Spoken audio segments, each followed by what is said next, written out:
DNA – opskriften på livet.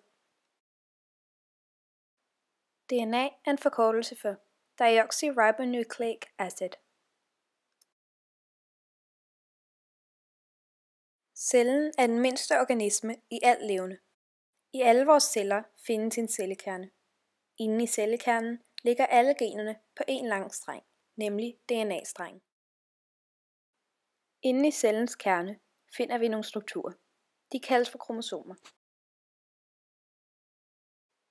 DNA-strengene ligger krøllet sammen inde i cellekernen, og hvis de strækkes ud, er der 150 millioner kilometer DNA-streng i en gennemsnitlig menneskekrop.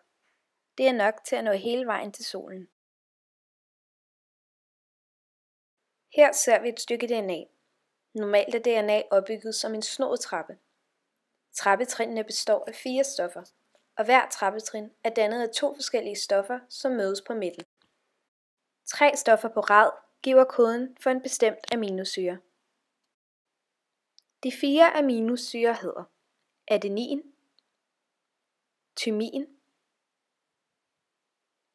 cytosin og guanin. Thymin og adenin danner et par, også kaldet trappetrin, og cytosin og guanin danner også et par. Nu vil vi forklare, hvordan det kan lade sig gøre, at DNA er opskriften på livet. Når flere aminosyrer sætter sig sammen, bliver det til proteiner. Når flere proteiner går sammen, bliver det til celler.